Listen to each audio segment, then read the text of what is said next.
하나님께서 오늘 우리에게 주시는 말씀은 마태복음 6장 1절부터 18절 말씀, 함께 하나님 말씀을 받들어 읽겠습니다. 사람에게 보이려고 그들 앞에서 너희 의를 행하지 않도록 주의하라. 그리하지 않으면 하늘에 계신 너희 아버지께 상을 받지 못하느니라.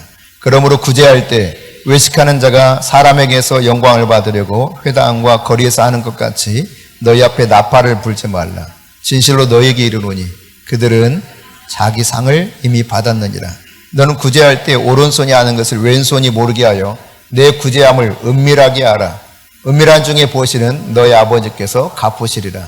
또 너희는 기도할 때 외식하는 자와 같이 하지 말라. 그들은 사람에게 보이려고 회당과 큰 거리 어귀에 서서 기도하기를 좋아하느니라.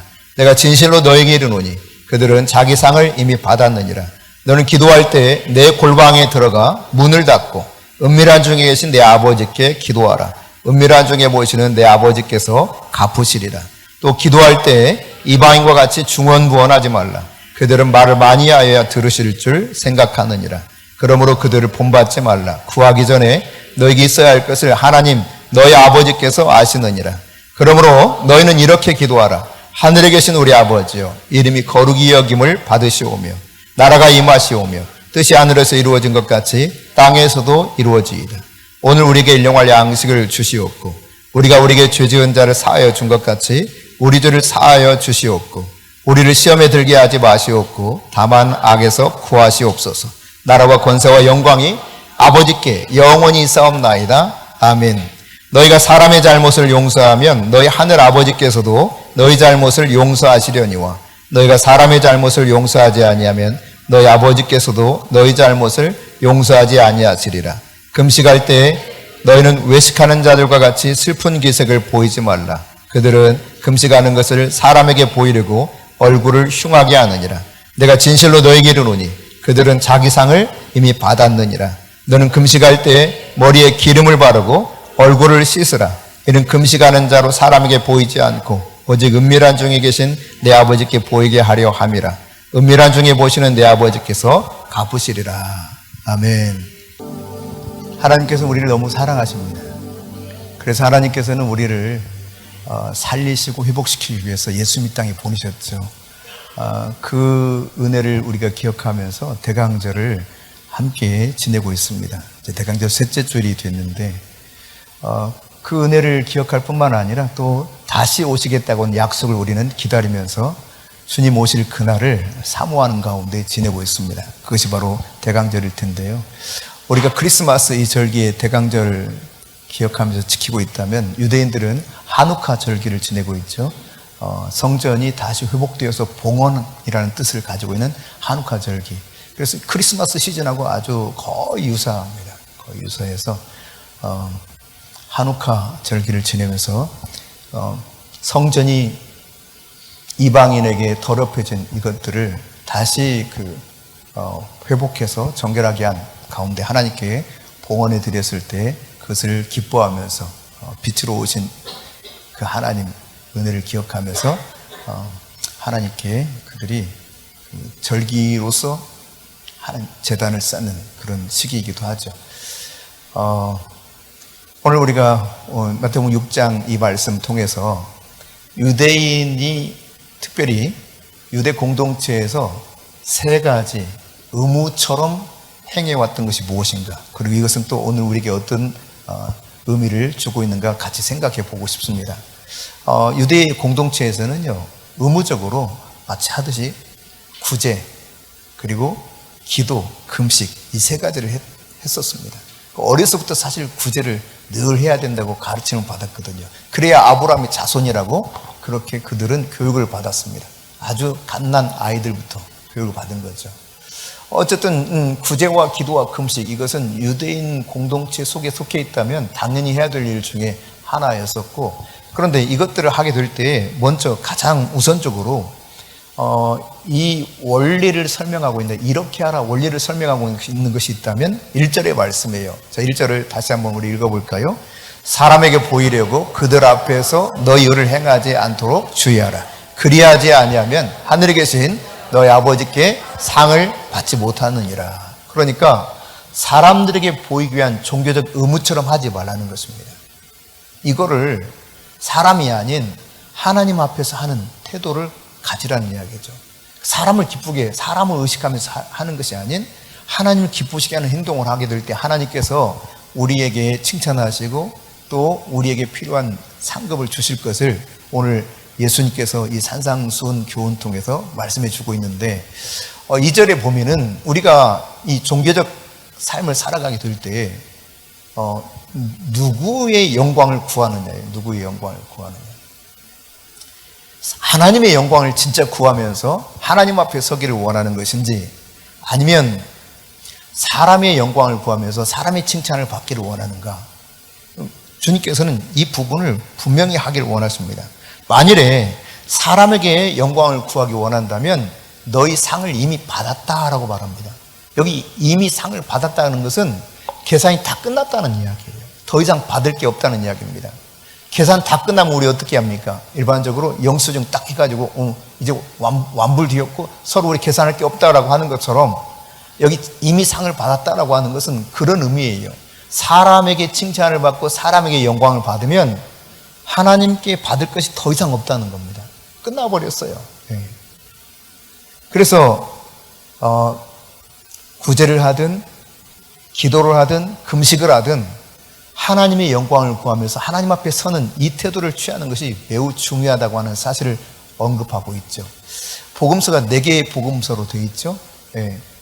제일 먼저 기록된 복음서는 마가복음입니다. 이 마가복음은 로마 사람들에게 주로 로마 사람들을 대상으로 해서 쓰여진 그런 복음서라고 이해할 수 있습니다. 그래서 종으로 오신 예수 그리스도에 대해서 이야기하거든요. 그들은 권력자였어요. 그러나 예수님은 종으로 오셨다는 것이죠. 그런가 하면 누가복음에서는 이방인들을 위해서 쓰여졌습니다. 이방인들은 사람 취급받지 못했습니다. 죄인으로 똑같이 구별됐던 사람들이죠. 그래서 누가복음에 보면 특별히 소외된 사람들, 죄인들, 세리, 창기 이런 사람들에 관한 이야기가 많이 있어요. 그런가 하면 요한복음은 복음서 중에 맨 늦게 쓰여졌고 사실 요한계시록보다 더 늦게 기록된 것이 요한복음입니다. 요한이 뒤늦게 이 3가지 복음서에 기록되지 않은, 그러나 정말 예수님이 어떤 분인가를 확실하게 깨우쳐주기 위해서 기록한 말씀이 요한복음이에요. 이 마태복음 그럼 어떠느냐? 마태복음은 유대 공동체에 던지는 메시지들이 많습니다. 그래서 구약을 많이 인용하죠. 유대인들에게 있어서 금서 중에 하나가 복음서인데 그 중에서 특별히 이 마태복음을 읽는 것을 절대로 금하고 있습니다. 왜냐하면 마태복음을 읽으면 유대인들은 저절로 예수님이 진짜 메시아였는 이걸 깨달아 버릴 정도로 알 수 있게 돼요. 그래서 유대인들을 대상으로 했기 때문에 특별히 이제 유대인 공동체 속에서 주시는 메시지들이 많은데, 그렇다고 우리에게 전혀 상관이 없는 것이 아닌 다양한 렌즈를 통해서 하나님은 우리에게 필요한 말씀들을 주고 계시거든요. 오늘 우리가 기도할 때, 금식할 때, 그리고 앞서서 살펴보는 내용처럼 구제할 때 우리는 어떻게 해야 될 것인가를 이 말씀을 통해서 우리가 깨달았으면 좋겠습니다. 여러분, 오늘 이 구제를 하길 때 성경이 이렇게 말하고 있죠. 너희 앞에 나팔을 불지 말라. 실제로 나팔을 부는 행동을 꼭 말하고 있는 것은 아닐 것 같아요. 그러니까 무슨 의미냐면 사람들의 이목을 끌려고 그런 선행을 하지 말라는 이야기입니다. 여러분, 사실 구제 굉장히 중요했거든요. 이들에게 있어서는 아까도 말씀드렸던 것처럼 구제를 해야만 아브라함의 자손이라고 일컬음을 받을 것이라고 여겨질 만큼 그렇게 중요하게 여겼습니다. 여러분, 예루살렘 성전에 가면은 이스라엘의 뜰이라고 하는 것이 있고 그쪽 북쪽에 가면 한쪽 끝에 방이 하나 있어. 이 방 이름이 마트만입니다. 마트만이라고 하는 이 방에 가면은 이 방의 본래 이름의 뜻은 뭐냐면 비밀의 방이라는, 무슨 방? 비밀의 방. 그래서 여기에 아무도 모르게 내가 구제하고 싶으면 사람들이 모르게 비밀스럽게 들어가서 거기 구제하고 싶으면 놓고 와요. 그러면 이렇게 구제하고 싶은 사람도 몰래 들어가서 그 비밀의 방에다 놓고 오고, 또 정말 나한테 뭔가 필요해요. 그런 사람들은 어떻게 했느냐? 사람들 앞에서 보고 그것을 받게 되면 때로 수치감을 느끼지 않습니까? 이런 것들을 아예 배제시키면서 그냥 아무도 모르게 가서 내가 필요한 것을 가져다 쓸 수 있는 그런 비밀의 방이 있었어요. 우리 예전에 이제 이곳에 이전해서 예배 드리기 전에 그때는 플로잉 박스라고 그래가지고 내가 누군가한테 도움을 주기 원하면 거기 박스에다가 조용히 갖다 놨어요. 누구에게 그냥 전달해달라고만 하고 밝히지 않고, 그럼 그걸 이제 교회가 대신 이렇게 전달하곤 했었죠. 마치 비밀의 방처럼. 근데 이게 좀 활성화가 잘 안 돼서 그냥 여기 와서 고민하다가 그때 너무 제대로 안 돼서 그냥 말았습니다. 어쨌든 이 구제를 하게 될 때 이처럼 나팔을 불면서 사람의 이목을 끌면서 사람들이 나에게 칭찬해 주기 원하는 가운데 한다면 이미 상을 받았다. 이렇게 말씀하고 있죠. 우리가 어떤 선행을 하고 구제를 하게 될 때 보상을 원하고 누군가로부터 칭찬을 원하고 기대하면서 하는 것이 아닙니다. 사실 왜 우리가 이런 선행을 하고 구제를 하느냐? 하나님이 나에게 베푸신 은혜가 너무 커서 도무지 갚을 수 없지만 이렇게라도 하나님 앞에 내가 받은 은혜에 대해서 감복한 그 결과로 조금씩 내가 할 수 있는 일을 하는 것이 바로 이 구제인 것이죠. 선행인 것이죠. 그렇다고 여러분 오해할 필요는 없습니다. 은밀하게 하는 선행이 눈에 드러나게 하는 선행보다 더 차원이 높은 거냐? 그렇진 않아요. 여러분 마태복음 5장 16절 우리가 지난주에 살펴봤나요? 여기 마태복음 5장 16절의 말씀에 보면은 너희 빛이 사람 앞에 비치게 해서 그들로 하여금 너희 착한 행실을 바라보고 어떻게 하라고 그랬습니까? 하늘에 계신 너희 아버지께 영광을 돌리게 하라는 거예요. 그러니까 사람들 앞에 확실하게 내가 얼마나 하나님의 자녀답게 살고 있는가를 보여주는 것이죠. 그러니까 이런 측면에서 보면 어느 것이 더 낫다라고 하는 개념이 아닌 주님의 이 말씀의 의도는 공개적인 선행은 해서는 안 된다 이런 뜻이 아니라 자랑하는 차원에서 선행을 해서는 안 된다는 이야기입니다. 사람의 이목을 끌고 내가 좀 영광을 받아보려고 하는 태도로 나가서는 안 된다는 이야기예요. 한편 이 선행을 통해서 수혜를 받는 수혜자가 나를 바라보게 하는 것이 아니라 하나님을 바라보게 하라는 이야기입니다. 근데 많은 사람들이 이 선행을 하게 될 때 누구를 바라보게 하려고 하고 있어요? 나를 바라보게 만들려고 하고 있어. 내가 이렇게 했어. 나 좀 알아줘. 너 나한테 좀 잘해야 되는 거 아니야? 이런 마음으로 한단 말이죠. 근데 이런 거를 주님은 해도 좋아요. 그러나 이미 상을 다 받아버렸어요. 더 이상 받을 게 없어요. 완전히 계산이 끝나버렸습니다. 이것이 주님이 가르치신 겁니다. 그러니까 우리가 할 때 뭐 드러나게 하는 이 일들을 통해서 하나님께 영광을 돌리게 하는 일들, 이것이 나쁜 것 아니에요. 그러나 내가 어떤 태도를 가지고 하는가, 이거 참 중요하다는 이야기입니다. 나로 하여금 하나님을 바라보게 만드는 이런 구제의 삶, 선행의 삶을 살려고 할 때는 오히려 은밀하게 하는 것이 훨씬 낫다고 지금 주님이 말씀하고 있는 거예요. 자, 이렇게 구제를 할 때 이와 같은 은밀한 가운데 보시는 하나님 앞에 그렇게 하나님께 영광을 돌리는 태도를 하라라고 했는가 하면, 그 다음 중요한 저들이 해야 될 그런 의무 가운데 하나가 무엇이냐? 기도거든요. 기도. 그래서 기도를 할 때에도 5절부터 8절 사이에 보면은 기도할 때 뭐라고 그랬습니까?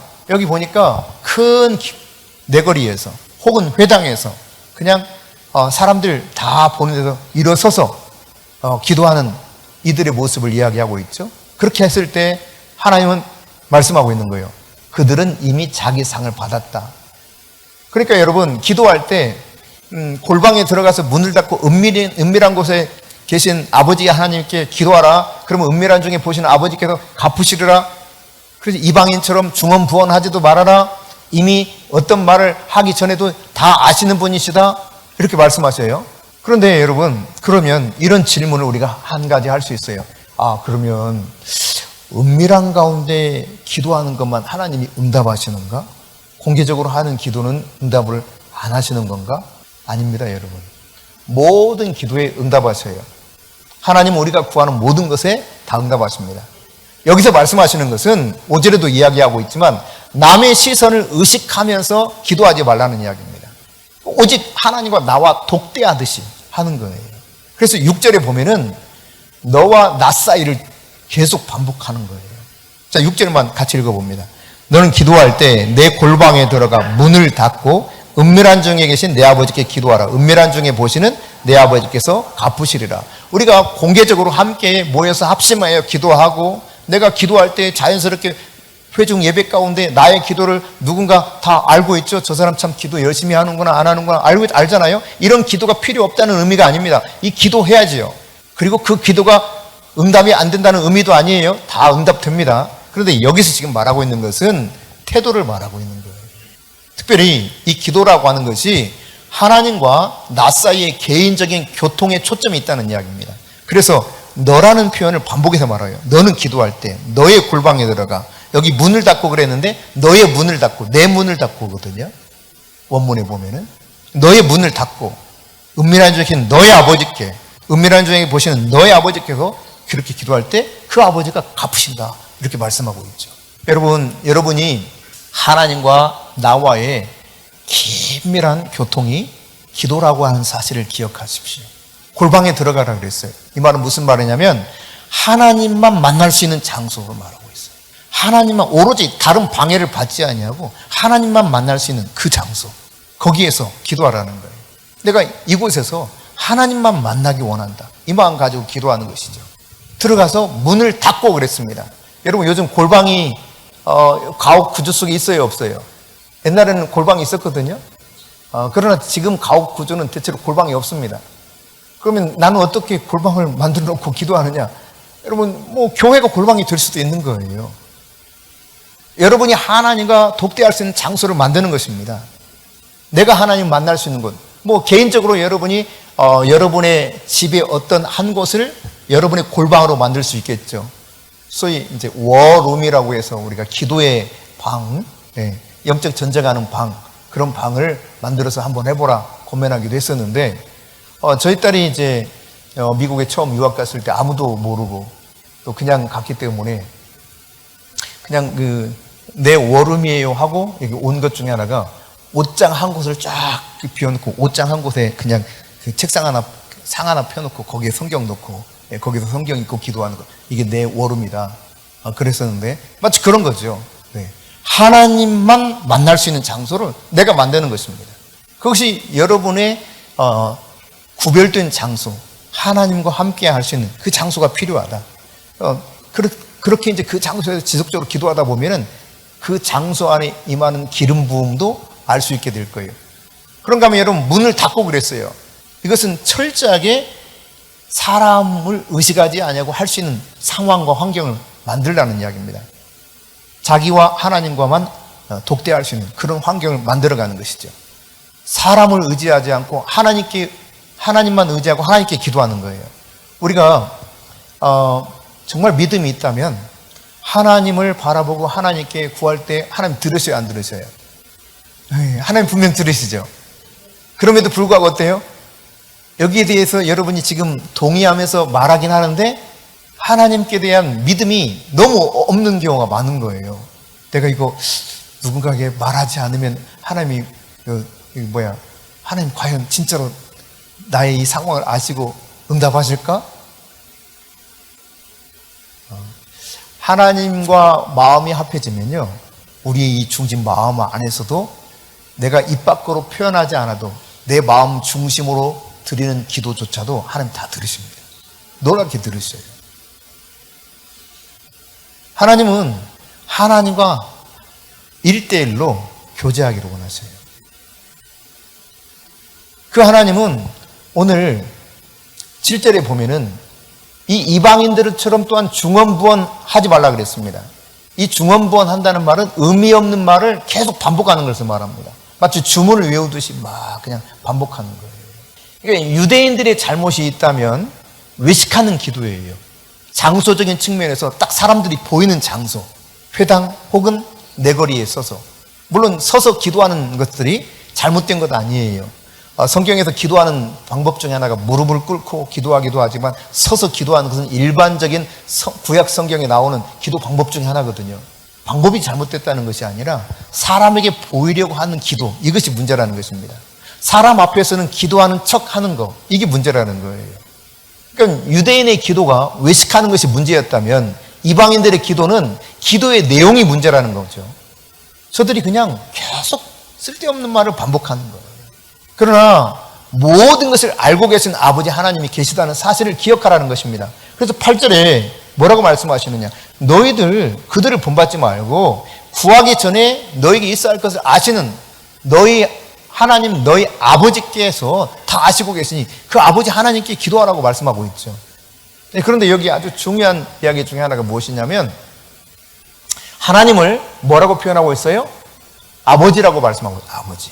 우리가 자라온 환경이 그렇지 못해서 아버지 그러면 거부감이 드는 분들이 있을 수 있습니다. 그러나 일반적으로 건강한 가정에서 순기능적인 가정에서 자란 분들은 아버지 그러면 어떤 존재냐? 언제나 가까이 할 수 있는 존재예요. 그러니까 하나님이 나의 아버지가 된다고 하는 것은 언제라도 아빠하고 달려갈 수 있는 그런 분이라는 이야기입니다. 누구도 이것을 방해할 수가 없어요. 나는 아버지께 언제든지 갈 수 있어요. 언제나 나를 가까이 해주시는 분이 아버지 하나님이십니다. 그 하나님 아버지께 기도하라는 것입니다. 그런가 하면 아버지는요, 우리를 보호해 주시거든요. 우리를 사랑하십니다. 우리가 위기에 있을 때 누군가로부터 핍박을 받을 때 아버지가 달려와서 우리를 도와주셨던 것처럼 하나님께서 우리를 보호해 주셔요. 그 어느 누구보다도 하나님 우리를 사랑하십니다. 뿐만 아니라 이 아버지는 여러분 자녀와 진실하고도 인격적인 교제를 하는 존재가 아버지입니다. 이런 경우 여러분 자녀를 양육하면서 이런 경우들이 많이 있었을 거예요. 높은 곳에 약간 올려놔요, 애기한테. 그리고 아이한테 뛰어내리라고 그럽니다. 자, 아빠가 받아줄게, 뛰어내려. 그러면 애가 처음에는 망설일지라도 어때요? 아버지의 진심을 알면 어떻게 해요? 뛰어내려 보신 적 있는 분, 자라날 때. 기억 못하지? 그러면 뛰어내리게 해봤던 부모님, 몇 분 안 계시네? 네, 그렇죠. 그냥 애들한테 뛰어내리라고 해도 애들은 전혀 의심 없이 뛰어내립니다. 왜? 아빠의 진심을 알기 때문에. 아빠의 인격을 알기 때문에. 나를 사랑하는 걸 알기 때문에. 그 아버지 하나님께 내가 기도하는 거예요. 그러니까 어떠한 상황 속에서 나를 받아주실 수 있고 나를 보호해 주실 수 있고 나에게 무한한 사랑을 베풀어 주실 그 하나님 아버지가 내 기도를 다 듣고 계시고 알고 계신다는 이야기입니다. 이미 나에게 알고 계세요. 여러분 엄마가 애가 지금 똥을 싸서 우는지 배가 고파서 우는지 알아요, 몰라요? 금세 알잖아요. 하나님 아버지께서 우리가 필요한 것을 다 아신다는 말씀입니다. 그러므로 여러분이 하나님께 기도할 때 진심으로 그리고 아주 단순하게 기도해도 충분하다는 이야기입니다. 물론 그렇다고 기도가 아주 짧게 하라는 의미는 아닙니다. 예수님 때로 밤을 새워서 기도하셨거든요. 밤새도록 기도하셨어요. 아버지의 약속하신 성령을 받으려고 예루살렘 성전에 그 마가의 다락방에서 모여서 기도했던 그들은 열흘 동안이나 집중해서 기도하기도 했습니다. 그럼 기도는 이렇게 시간을 길게 할 수도 있고 짧게 할 수도 있지만 진심을 담아서 아주 단순하게 아버지에게 내가 요청하면 되는 거예요. 그럼 우리는 이 기도를 유창하게 하면 잘하는 것으로 생각합니다. 그렇지 않습니다, 여러분. 여러분, 아무도 내가 그 사람을 몰라. 그리고 내 자식이 아니야. 근데 아빠 하면서 막 유창하게 말을 해. 그래서 나를 막 설득하려고 해. 그럼 설득해도 넘어가가지고 내가 아빠인 것처럼 도와줘요? 절대 그런 일이 없습니다, 여러분. 관계예요, 관계. 내가 좀 어설프게 말을 해도 내가 지금 논리적이지 못해도 주님이 나에게 말씀하신 것은 너가 지금 기도하는 대상이 하나님 아버지다. 이 아버지와 네가 인격적으로 교통하면 된다는 이야기예요. 그냥 자식이요. 그냥 무슨 말을 하려고 했다가 정확하게 그 말을 다 못해도 너 이것 때문에 그러는구나. 알아요, 몰라요? 알고 이야기하죠. 그리고 도와줍니까? 도와주지 않습니까? 도와줍니다. 하나님이 그러신 분이십니다. 그러니까 기도를 잘한다고 하는 것은 아주 거창하고 유창하게 하는 것이 아니라 단순하면서도 진심으로 하나님 앞에 나가는 것. 이게 기도예요. 그러니까 더듬더듬 해도 상관없습니다. 흔히 말하는 많은 사람들이 고민거리 중에 하나가 저는 기도를 못해서요. 제가 보면 너무 잘할 분들이에요. 왜냐하면은 그냥 말이 얼마나 이 마음 중심에 있는 자기 이야기를 잘 끄집어내서 이야기하는지 몰라요. 그렇게 하나님께 가면 되는 거예요. 성경적 용어를 유창하게 사용해서 기도하는 것이 기도를 잘하는 것이 아니라 아버지 하나님을 제대로 알고 아버지와 인격적으로 교제하는 것이 진짜 제대로 기도하는 것이죠. 그러나 여러분, 이 기도를 주님께서는 규칙적으로 하기를 원하십니다. 지속적으로 하기를 원하세요. 그래서 누가복음 11장 9절부터 13절에 보면은 구하라, 찾으라, 문을 두드리라, 구하라, 찾아라, 두드리라 계속 이야기해요. 그럼 그러는 가운데 너희들이 악할지라도 자식에게 떡을 달라고 하면 돌을 주지 않고 생선을 달라고 하면 뱀을 주지 않는데 어떻게 내가 그럴 수 있느냐는 거죠. 아버지 하나님께서는 구하는 자에게 분명히 말씀하셨습니다. 이게 누가복음에서는 성령을 주시겠다 그랬고 마태복음에서는 좋은 것을 주시겠다 그랬습니다. 하나님 좋은 것 주시는 거예요. 할렐루야. 그 하나님 앞에 여러분이 이렇게 반복해서 주님이 의도적으로 표현하시는 것은 지속적으로 구하라는 이야기예요. 받을 때까지 구하면 돼요. 그리고 규칙적으로 여러분이 주님 앞에 나가서 나의 진심을 담아서 아주 단순하게 기도하면 되는 것입니다. 하나님은 그 모든 것을 듣고 계십니다. 그 이야기가 생각나네요. 그 당시 아마 걔가 4살인가 5살인가 그랬을 거예요. 지금은 이제 청년인데 걔가 어렸을 때인데 이제 이런 이 구하라, 찾으라, 문을 두드리라 이거를 제가 설교했던 적이 있거든요. 근데 이걸 듣고 이 꼬마가 자기 아빠한테, 엄마한테 가가지고 아빠 껌, 엄마 껌, 껌, 껌, 껌, 껌, 껌, 껌, 껌. 그냥 눈을 뜨는 시간이면 다 와. 그냥 밥을 먹고 나서도 껌, 저기 화장실 가기 전에도 껌, 계속 껌, 껌, 껌, 껌. 줬을까 안 줬을까요? 결국은 껌 사줬어요. 이 구하라, 찾으라, 문을 두드리라 이거를 얘가 듣고 그냥 가가지고 아빠 껌, 껌, 껌, 껌, 껌, 껌. 계속 껌, 껌, 껌, 껌, 껌. 여러분 하나님 앞에 그냥 받을 때까지 구하면 돼요. 근데 내가 잘못 구하면 하나님 고쳐주실 거예요. 야, 그거 아니고 이거 구해볼래? 걱정하지 말고 그냥 구하세요. 지속적으로 규칙적으로 나의 진심을 담아서 아주 단순하게 어린아이처럼 아버지니까 그분은 나를 아시는 분이시니까 내 필요를 아시고 나의 상황을 아시고 나를 도우실 나의 보호자요 나를 너무너무 사랑하시는 분이셔요. 그 아버지 앞에 내가 언제든지 가까이 갈 수 있는 존재라는 사실입니다. 여러분의 육신의 아버지하고는 달라요. 하나님은 언제라도 아버지 하면 아빠 그러면 그냥 바로 왜 그러니 하시는 분이에요. 다만 내가 영이신 하나님을 직접 감각하지 못하기 때문에 답답한 마음을 느낄 때는 있겠죠. 자, 그러면서 주님께서 이 유대인들과 이방인들의 기도가 무엇이 문제인가, 즉 장소적인 측면과 기도의 내용의 측면에서 말씀하신 다음에 너희는 그러므로 너희는 이렇게 기도하라 하면서 가르쳐 주시에요. 그게 소위 주기도문이죠. 이 내용에 보면은 먼저 9절에 하늘에 계신 우리 아버지여 그랬습니다. 기도의 대상이 누구냐예요. 자, 하늘에 계신 우리 아버지, 그럼 나는 뭐예요? 자녀죠. 그러니까 누구의 자녀인가? 이것은 굉장히 중요합니다. 여러분 고대 사회는 더 그랬습니다.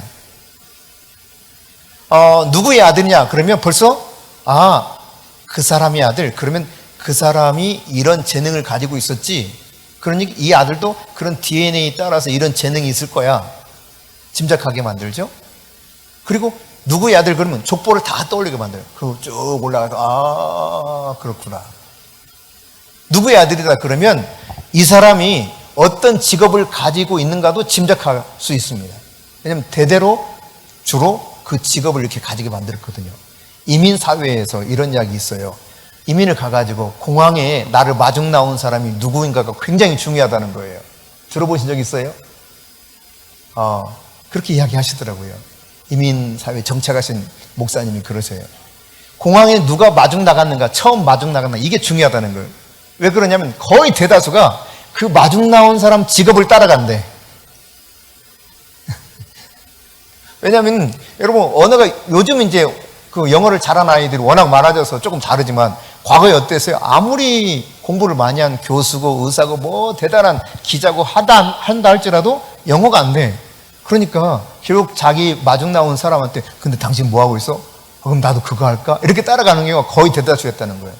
근데 고대 사회에서 여러분 누구의 아들이냐는 그 아버지 그가 했던 일을 직업적으로도 물려받아서 하는 경우들이 참 많았습니다. 그러니까 내가 하나님의 자녀라고 하는 것은 다른 말로 말해서 내가 당연히 하나님의 일을 하는 존재라고 하는 것을 내포하고 있는 의미입니다. 하나님의 재능이 나한테도 있고 하나님의 속성이 나한테도 있는 거예요. 하나님의 DNA가 내게 있는 것이죠. 그리고 하나님 물려주신 재능을 통해서 나는 하나님이 하게 하시는 일을 하는 하나님의 아들, 하나님의 딸이라는 이야기입니다.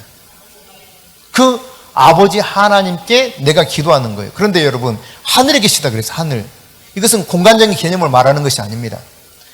초월적인 분이시라는 이야기입니다. 이 땅의 존재와 다른 초월적인 능력의 하나님이시라는 이야기예요. 뿐만 아니라 언제든지 계시는 분이고 어디든지 계시는 분이라는 이야기입니다. 언제 어디서든지 늘 함께 하시는 분, 그분이 하늘에 계신 우리 아버지예요. 근데 아버지인데 누구 아버지? 우리 아버지. 나의 아버지라고 표현하지 않고요, 예수님께서는 구태여 우리 아버지라고 표현하고 있습니다. 우리 아버지. 너의 아버지이기도 하고 나의 아버지이기도 하고 우리 모두의 아버지라는 거예요. 그러니까 우리는 사실 그런 측면에서 보면 가족이에요, 가족. 그럼 동의하십니까? 네, 가족이에요, 가족. 이 혈통을 통해서 된 가족보다 더 끈끈한 예수 그리스도의 피를 함께 물려받은 하나님 나라의 가족인 것입니다. 우리의 아버지께 기도하는 것입니다. 자, 그런데 여러분, 이 기도할 때 뭐라고 기도하라고 그랬어요? 하늘에 계신 우리 아버지요. 첫 번째 기도입니다. 이름이 거룩히 여김을 받도록 기도하라는 것입니다. 누구 이름이? 아버지의 이름이. 하나님의 이름이 거룩히 여김을 받도록 기도하라 그랬어요. 우리의 기도가 지금 예수님이 너희 이렇게 기도해야 돼. 너희들 중언부언하거나 너희들 서서 막 외식하듯이 하지 말고 이렇게 하라 말씀하셨으니까 이것이 얼마나 중요한가를 잘 깨달아야 돼요. 가장 중요하게 우리가 기도해야 될 것, 첫 번째 염두에도 기도해야 될 것, 그것은 그의 이름이 거룩히 여김을 받도록 기도하라는 것입니다. 레위기 19장 2절에 보면 내가 거룩하니 너희도 거룩하라 말씀하셨어요. 하나님의 백성은 하나님처럼 거룩해지기를 요구하고 있습니다. 다시 말해서 그 이름이 거룩히 여김을 받도록 기도한다는 의미는 내가 하나님의 자녀이기 때문에 거룩하신 그분 아버지 하나님처럼 거룩한 삶을 통해서 하나님의 이름이 거룩히 여김을 받게 해야 된다는 말씀이에요. 이해되셨어요? 옛날 어른들이 그랬어요. 길 가다가 말썽 부리는 애가 있으면 이놈아! 누구 아들이야? 이렇게 묻거든요. 이런 질문 한 번이라도 받아보시면 여기 있을 거예요. 틀림없이. 말썽 부리다가 누구 집 아들이야? 이런단 말이죠. 왜 그래요? 누구 아들이다 그러면 이놈의 자식 네 아빠 이름에 똥칠을 할 수 있어? 이런다고요. 그러니까 결국은 하나님의 이름이 거룩히 여김을 받게 한다는 이 말은 막연한 이야기가 아닙니다. 내가 그분의 거룩하심을 잘 깨달아서 거룩한 속성을 지니고 태어났기 때문에 우리의 더럽고 추한 부분들이 다 뒤집어지고 정결해져서 거룩하신 하나님이 나를 통해서 그분의 이름이 거룩히 여김을 받아야 된다는 것입니다. 그러니까 여러분, 우리의 기도가 얼마나 바뀌어야 되는가를 깨달아야 돼요. 기도는 우선순위가 참 중요합니다. 정말 나를 통해서 하나님의 이름이 거룩히 여김을 받고 있는가? 여러분, 하나님은 거룩하신 하나님이시요. 그분의 이름들을 쭉 기억해 보십시오. 그분은 야훼 샬롬이에요. 평강의 하나님이십니다. 그러니까 나를 통해서 평강의 나라가, 평강의 사회가 만들어져야 되는 것이에요. 야훼 니시입니다. 승리케 하시는, 여호와는 나의 깃발이라는 뜻이지만 승리의 하나님을 말해요. 그러니까 우리가 이 세상 가운데 영적인 싸움을 싸워갈 때 승리하는 당신의 백성이 될 때 그분의 이름이 거룩히 여김을 받는 거예요. 아, 진짜 야훼는 정말 그 이름답게 여호와 니시다, 야훼 니시다. 이것이 우리를 통해서 증명되는 거죠. 그렇습니다, 여러분. 그러니까 하나님의 가장 다양한 이름들이 있는데 그 이름들이 결국은 하나님의 어떤 존재인가를 우리로 알게 하지만 우리의 삶이 그 말씀 안에서 살아내므로 인해서 그분의 이름에 합당한 자녀다운 삶을 살도록 요구하고 있다는 말씀이죠. 이걸 위해서 우리가 기도해야 되는 거예요. 자, 두 번째는 10절에 보니까 나라가 임하시오며 그랬습니다. 여러분, 나라, 국가의 3요소 기억하십니까? 예, 중학교 때 정도는 이 정도 저희 때 공부했던 것 같은데 요즘 아마 초등학교 때 배울 것 같아요. 국가의 3요소 뭐예요? 땅, 국가, 주권. 예, 그러니까 영토, 국민, 주권이죠. 예, 영토, 국민, 주권. 근데 영토가 있고 백성들이 있어도 주권을 상실하면 나라가 아니에요. 나라 잃은 슬픔을 당하죠. 그게 우리 일제시대 아니었습니까? 분명히 국민들도 있고 영토도 있어. 근데 주권을 상실했기 때문에 나라가 대한민국이 아니에요. 그런 상황이 되는 것처럼 나라가 임하시도록 기도하라고 하는 의미는 하나님의 통치가 이루어지는 세상이 되도록 기도하라는 이야기입니다.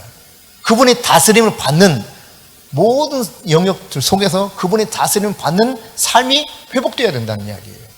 그러니까 하나님의 통치가 이루어지지 않으면 하나님의 뜻이, 하나님이 이 세상 가운데 말씀하신 것들이 하나도 먹혀들지 않죠. 사실 여러분, 왜 이스라엘 백성들이 그 숱한 고난의 세월을 지내왔습니까? 끊임없이 선자를 통해서 하나님이 이렇게 나는 이 나라가 이 민족이 이렇게 되기를 원해 말씀하시는데 그 이야기 들어요, 안 들어요? 안 듣거든요. 다시 말해 그분의 통치가 이루어지지 않는 거예요. 그분의 주권이 제대로 그 나라 속에 전혀 임하지 않는 것입니다. 그래서 하나님은 이걸 갈아엎으시죠. 환난을 통해서. 오늘 여러분, 이 나라 임족이 왜 이렇게 혼란스럽습니까? 하나님은 권위자들에게 그냥 네 마음대로 알아서 살아, 네가 원하는 대로 마음대로 해도 돼, 이렇게 맡긴 것이 아니거든요. 하나님의 공의와 정의를 위해서, 나라와 민족을 위해서 하나님의 뜻에 따라 그 주신 모든 권위를 바르게 사용하도록 주었음에도 불구하고 이게 오용되고 남용되니까 지금 나라가 이렇게 된 거예요. 여론이 중요한 것이 아닙니다. 하나님의 말씀에 앞에서 어떤 삶을 사는가, 이것을 분별할 줄 눈이 필요해요. 사람들은 대체로 여론을 따라가죠. 예컨대 여러분, 박근혜 대통령 탄핵 당시에 중요한 증거물 중에 하나가 무엇이었습니까? 태블릿 PC거든요. 태블릿 PC, 여러분, 헌법재판소에서 증거물로 인정을 안 했습니다. 그러니까 증거가 된다는 거예요, 안 된다는 거예요? 안 된다는 거예요. 헌법재판소에 그걸 증거물로 인정을 안 했어요. 그럼에도 불구하고 어떻게 됐습니까? 여론은 이게 증거니까 저 정도 나왔으면 확실히 하고 다 몰아갔습니다. 그리고 거의 대다수가 그렇게 느꼈어요. 저도 야, 세상에 저럴 수가 있어, 이렇게 느꼈단 말이에요. 그러나 사실은 이거 달랐어요. 이게 여론이에요. 하나님의 진리, 말씀대로 어떻게 이 나라가 다스려지고 있는가를 볼 줄 알아야 됩니다. 그러니까 나라가 임하시오니, 이 말은 정말 하나님이 통치하시는 나라가 되기를 원한다는 이야기예요. 한편 여러분, 하나님의 나라가 임한다고 하는 것은 어둠이 더 이상 존재하지 않는 상태를 말하죠. 따라서 우리의 이 답답한 현실과 내가 해결할 수 있는 문제 속에서 하나님이 나를 구원해달라고 하는 요청이기도 해요. 하나님의 나라가 임하면 내가 구원을 받습니다. 할렐루야. 하나님의 나라가 임하면 고요하고 안정되고 평안한 그 놀라운 은혜가 임해요. 하나님은 평강의 하나님이시요 질서의 하나님이시거든요. 하나님은 권위가 제대로 서기를 원하셔요. 완전히 권위가 도취돼 버렸죠. 애들이 최고입니다. 애들 마음대로입니다. 말 안 듣습니다. 그걸 뒤엎어버립니다. 이것이 가정에서부터 이루어지거든요. 옛날에는 가정교육이 얼마나 엄격했습니까? 엄한 교육이 꼭 옳다는 이야기가 아니라 옳고 그른 것에 따라서 따라가는 아버지의 권위, 어머니의 권위가 서야 되는데 지금은요, 그게 아니에요. 자식이 최고야. 자식이. 뒤집혀도 한참 뒤집으면 이런 아이들이 성장해서 그런 교육 하에서 또 계속 교육을 받습니다. 그러니까 세상이 엉망이 되는 거예요. 교권이 무너진 사회를 보십시오. 예전에는요, 교사들 그림자도 안 맞는다고 그랬습니다. 지금 어때요? 저는 지금 만일에 다시 태어나가지고, 다시 태어날 수도 없겠지만 백투더 퓨처 한다면, 그런다면 내가 옛날에 교사를 하려고 그랬거든요. 교사. 내가 원하는 대로 갔으면 교사가 됐는데 하나님이 방향을 트셔서 이렇게 됐지만 난 다시는 교사하고 싶지 않더라고요. 지금 상황이라면. 정말 난 교사하고 싶지 않아요. 이런 대한민국의 상황이라면. 너무 암울해요. 하나님의 이 통치가 임하는 것, 이게 정말 중요해요. 한편 뜻이 하늘에서 이루어진 것처럼 땅에서도 이루어지기를 위해서 기도하라 그랬습니다. 그러니까 창조의 원리가 하늘에서 이루어진 것처럼 그 하나님의 본래 그 창조에 의도했던 원리대로 이 땅이 회복되기를 위해서 기도하라는 이야기입니다. 엉망진창된 이것들이 왜 그렇습니까? 하나님의 창조 원리대로 세상이 그렇게 굴러가지 않기 때문에 그래요. 어둠의 영이 들어와서 미혹을 받으면서 죄를 범하고 세상이 이렇게 죄 가운데 빠져 있는 것이죠.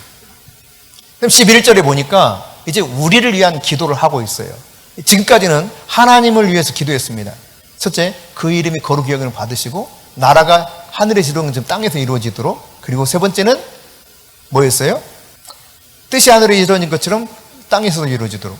이름이 거룩히 여김을 받으시고 나라가 임하시고 뜻이 하늘에서 이루어진 것처럼 땅에서 이루어지도록. 이 세 가지를 위해서 기도했다면 이제 우리를 위한 기도예요. 우리를 위한 기도를 할 때 첫째, 오늘 우리에게 일용할 양식을 주시옵고 이렇게 기도하라고 가르치고 있습니다. 여러분, 이 기도를 잘 보시면 오늘의 양식을 위해서 기도하고 있다는 것을 발견할 수 있을 겁니다. 우리는 그냥 인간은요, 누구라도 할 것 없이 다 무엇을 생각하냐면 미래를 생각해요. 미래. 그냥 거의 자동적이라고 할 수 있을 만큼 미래를 위해서 뭔가 내가 해야 될 것처럼 또 미래를 위한 어떤 욕망을 가지고 있어요. 그러나 여러분, 어느 누구도 내일을 알 수 있는 권리가 없습니다. 미래를 알 수 있는 사람이 아무도 없습니다. 오늘 예수님께서는 오늘을 위해서 기도하라 그랬어요. 오늘. 그럼 오늘만 위해서 살면 되느냐? 왜 하필이면 오늘만 위해서 기도하라 그러느냐? 네, 여러분, 이제도 계시고 지금 계신다는 이야기죠. 어제도 계셨고 지금도 계시고 영원히 계실 분이세요. 그러니까 오늘의 하나님은 내일의 하나님이시고 미래의 하나님이십니다.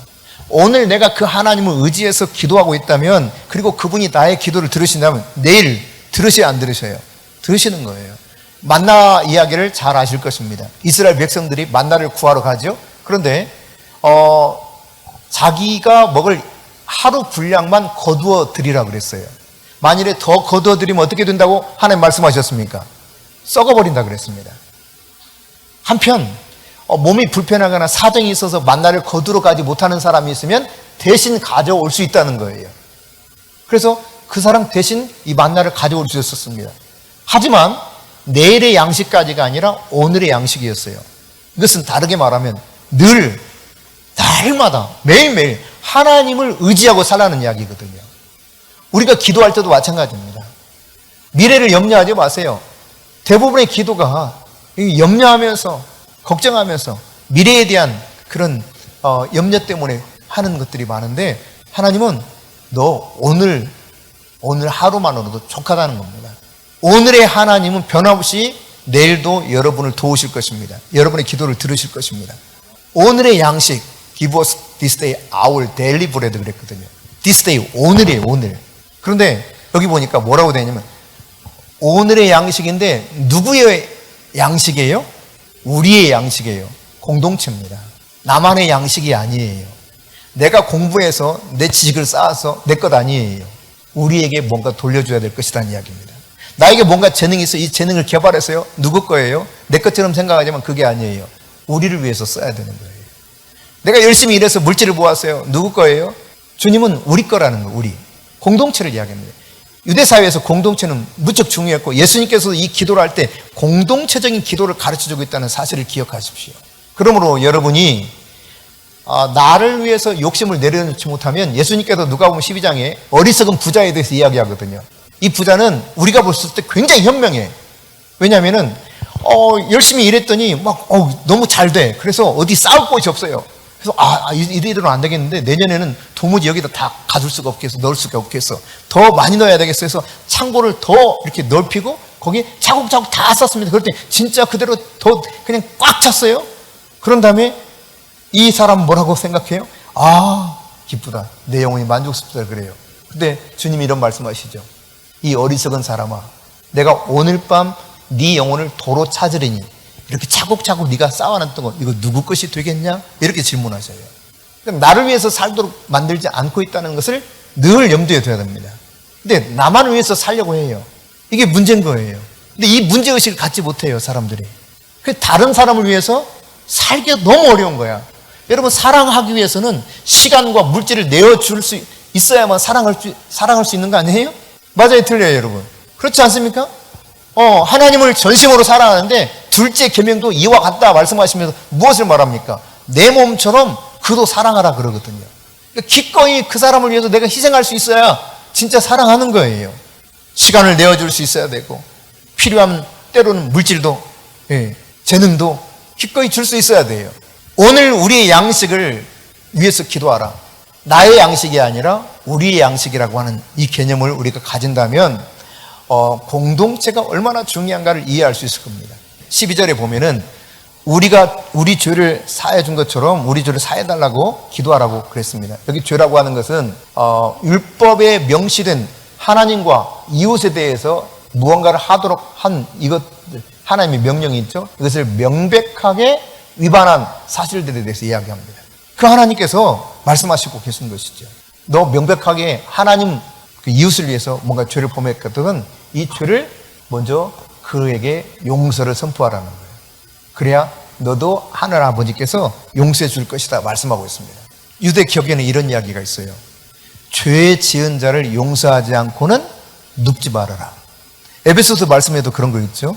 다퉈도 분을 내어서 다퉈도 뭐라고 그랬습니까? 해가 지기 전에 이것을 해결하라는 거예요. 유사한 이야기입니다. 죄 지은 자를 용서하기 전에는 자리에 눕지 말래. 용서하고 잠자리 들라는 이야기입니다. 용서하지 않으면 결국은 어떻게 됩니까? 마태복음 18장에 말씀하고 있는 것처럼 자기를 감옥에 가두는 꼴이 되어버리는 것입니다. 그럼에도 불구하고 수많은 사람들은 이 말씀을 받아들이질 않아요. 용서를 못해요. 그래서 결국은 자기 자신을 가둬버립니다. 꼼짝하지 못하게 됩니다. 우리 주님 말씀하셨어요. 너희가 서로 죄를 용서할 때 너희 죄도 아버지께서 용서해 주신다. 13절입니다. 자, 같이 읽습니다. 우리를 시험에 들게 하지 마시옵고 다만 악에서 구하시옵소서. 나라와 권세와 영광이 아버지께 영원히 싸움나이다. 아멘. 그랬습니다. 여기 보니까 시험에 들게 하지 마옵시고 그랬습니다. 시험. 이 시험은요, 이런 개념의 단어를 쓰고 있습니다. 여러분, 광석을 캤어. 광산에서. 그럼 이 광석에서 불순물이 많이 있습니다. 그럴 경우 이 불순물을 제거하기 위해서 어떻게 하죠? 용광로에 집어넣어가지고 이 불순물을 싹 제거해서 순수한 광물만 채취합니다. 이 과정을 의미하는 단어가 시험하다 뜻이에요. 그러니까 하나님께서 우리의 진정한 믿음을 이 시험들을 통해서 쭉 제대로 된 믿음으로 뭔가 바꿔가시는 과정들이 있다는 거죠. 근데 여기 시험이라고 하는 단어가 하나님이 우리를 시험하는 것이 아니라 마귀가 우리에게 시험하는 것들을 하나님이 허락하는 것을 말합니다. 다시 말해 유혹이죠. 유혹, 템테이션. 마귀가 우리에게 다양하게 유혹합니다. 마치 선악을 하는 나무 열매를 따먹지 말라 하더냐. 그런데 그것도 어떻게 말합니까? 야, 동산 중앙에 있는 모든 열매를 따먹지 말라 그랬지. 그렇게 속이거든요. 그러니까 그 말을 듣고 딱 보니까 보암직하고 먹음직하고 먹으면 너무너무 지혜롭게 할 만큼 탐스러운 열매로 바뀌어 보인다고 하지 않았습니까? 그런 것처럼 여러분, 이렇게 바뀌게 되는 거예요. 그러나 이 과정들을 통해서 하나님은 정말 순수한 믿음이 우리 안에 있기를 원하시고 이것들을 허락하시는데 오늘 이러한 유혹에 빠지지 않아야 된다는 사실을 분명히 말씀하고 있죠. 그러니까 의인의 무리는, 하나님의 자녀들은 악인의 무리의 행위 속에서 나 자신을 유혹받지 않고 지켜낼 수 있어야 됩니다. 아멘? 마귀는요, 제가 그런 표현 종종 쓰는데 저기 물귀신 작전. 그러니까 물속에 빠진 사람 어때요? 막 허우적거리면서 아무나도 잡으려고 하죠. 죽어가는 사람이. 그런 것처럼 마귀가 꼭 그래요. 나만 죽이질 않아요. 자기만 죽으려고 하지 않아요. 다른 사람도 죽이는 그 길을 선택하려고 합니다. 자꾸 유혹하죠. 야, 다른 사람도 이렇게 너만 뭐 특별해. 야, 뭐 근데 거룩하게 하나님 앞에 예배하고 정말 이 안식일을 거룩하게 지키라고 했기 때문에 나는 주일날 정말 하나님 앞에서 거룩하게 지내기를 원해. 그러면 아이고 뭐 꼭 그렇게 살아야 돼? 이런 유혹들이 다분히 있죠. 어쨌든 여러분, 다양한 이런 유혹들 앞에서 우리의 믿음이 진짜 믿음인가? 하나님은 우리를 그냥 그대로 두시고 바라보고 있다는 사실이에요. 그런가 하면 여러분, 우리를 악에서 구해달라고 기도하라 그랬습니다. 이 악은 밑에 내려가 보면 악한 자라고 되어 있을 겁니다. 즉 사탄을 말합니다. 사탄은 악한 일을 하죠. 그러니까 사탄으로부터, 악한 마귀로부터, 그리고 그 악으로부터 우리를 건져달라라고 하는 기도를 하도록 요청하고 있죠. 여러분, 그런데 그 다음 이제 14절 15절에 보면은 사람의 잘못을 용서하면 하늘 아버지께서 너희 잘못을 용서한다 그랬어요. 그러나 용서하지 않으면 너희 아버지께서 너희 잘못을 용서하지 않는다 그랬는데, 이 잘못은 의도적이진 않지만 뭔가 지은 죄를 말해요. 그 사람은 고의성이 없어. 그런데 죄를 지었어. 이런 걸 용서하는 걸 말합니다. 그러니까 의도적이든 의도적이지 않든 결국 하나님은 어떻게 하라는 것입니까? 용서하라는 거예요. 그래야 내가 용서받는다는 사실을 말씀하고 있습니다. 자, 이렇게 기도를 가르치신 다음에 이제 금식에 대해서 이야기하거든요. 유대인들에는 금식 전통이 있었습니다. 그 가운데 유대인들은요, 죄를 회개할 때 굵은 베옷을 입고 죄를 뒤집어 쓰고 금식하며 기도했죠. 그런가 하면 중요한 결정을 내리기 전 그들은 금식했습니다. 근데 이 금식할 때 어떻게 하라는 것입니까? 사람에게 관심을 끌려고, 사람에게 보이려고 금식하지 말라는 거예요. 그래서 일부러 막 금식하는 것처럼 초췌한 그런 모습을 갖추지 말고 오히려 어떻게 하라고요? 머리에 기름을 바르고 얼굴도 깨끗이 씻고 누구한테 보이라? 하나님께 보이라니까, 하나님께. 금식은 하나님께 보이는 겁니다. 뭐 약간 다른 뉘앙스이긴 하지만 저희 할머니께서 신앙생활 하실 때 미리 한 금요일쯤 되면은 한복을 싹 다리셨어요. 치마 다 다리 줄줄줄 말아가지고 딱 걸어놓고, 그다음 치마만 그런 것이 아니라 저고리도 다리겠죠, 당연히. 딱 걸어놓으신 다음에 주일이 되면 아침 일찍 일어나셔도 싹 씻으시고 머리를 빗으시는데 이 머리에 기름을 싹 바릅니다. 옛날 어른들 그랬거든요. 싹 머리 기름 바르고 쫙 해서 이제 비녀 쫙 꽂고 한복 착 입고 가셨어요. 머리에 기름을 발랐어요. 요즘은 이제 기름 대신에 뭐 쓰는 것들이 있겠죠. 그러니까 여러분, 하나님 아버지께 보이는 태도로 나가라는 것입니다. 하나님께 보이기 위한 것이 금식이에요. 만일에 사람에게 보이기 위해서 한다면 성경은 이렇게 말하고 있죠. 그들은 자기 상을 이미 받았느니라. 머리에 기름을 바르고 얼굴을 씻으라, 이 말은 하나님께 보이기 위해서 아주 즐거운 마음으로 나가라는 거예요. 그냥 나 죽겠어 이런 의미가 아니라 너무 하나님께 보이기 위해서 너무 즐거워서 이렇게 생각하면 됩니다. 여러분, 지금 결혼식을 앞뒀어. 그러면 막 다이어트 하면서 막 살을 빼. 근데 너무 고통스럽다고 생각하고 즐겁다. 살이 빠지면 어때요? 즐거워요? 아니면 왜 살이 빠져서 신경질나게 그래요? 그런 즐거움이에요. 금식하는 것은. 어떤 옷을 입을까? 어떤 드레스를 입을까? 막 고민하면서 막 할 때 어때요? 부풀어서 하잖아요. 그렇게 하나님 앞에 머리를 기름 바르고 그렇게 얼굴을 싹 씻고 하나님께 보이도록 나가라는 것입니다.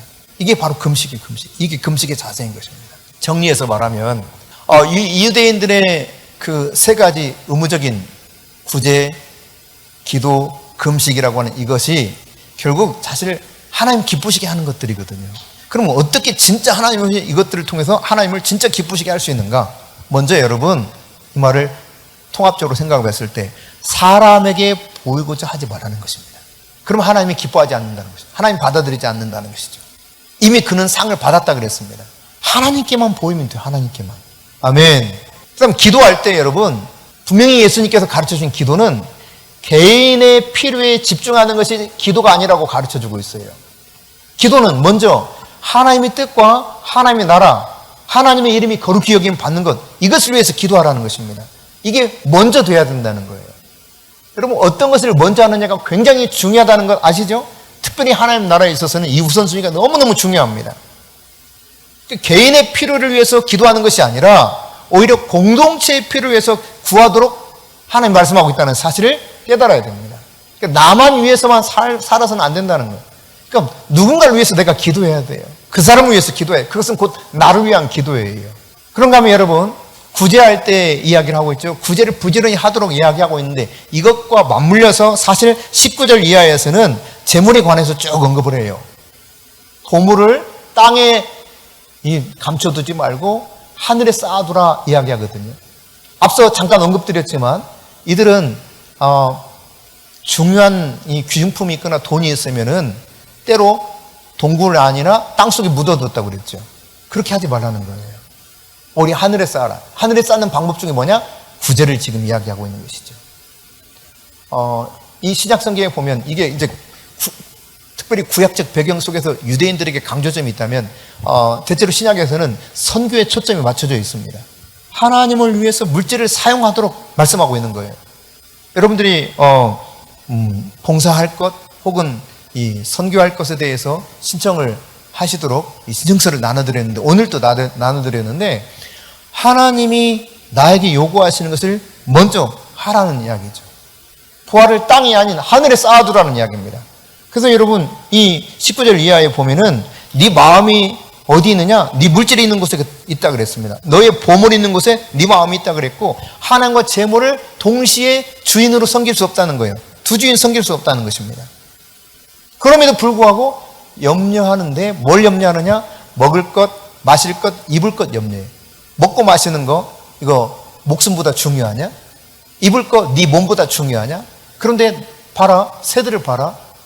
그들이 열심히 가서 수고하면서 씨 뿌리지도 않고 거두지도 않고 모아들이지도 않지만 먹고 산다.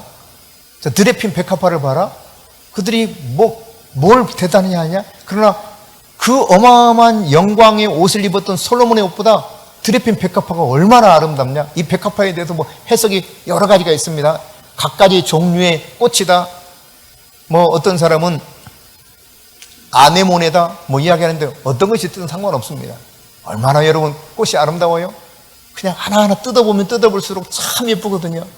인간이 아무리 화려하게 입어도 그렇게 아름답게 입을 수 있겠냐는 거예요. 하물며 너희일까 보냐 그랬어요. 하물며 너희일까 보냐. 믿음이 작은 자들아. 그러므로 염려하여 이르기를 무엇을 먹을까, 무엇을 마실까, 무엇을 입을까 하지 말라. 대신 이거 다 이방인들이 구하는 거니까 너희들은 33절, 34절 읽어봅시다. 시작. 그런즉 너희는 먼저 그의 나라와 그의 의를 구하라. 그리하면 이 모든 것을 너희에게 더하시리라. 그러므로 내일 일을 위하여 염려하지 말라. 내일 일은 내일이 염려할 것이요 한날의 괴로움은 그날로 족하니라. 여러분의 부활을 땅이 아닌 하늘에 쌓아 둘 수 있기를 축복합니다.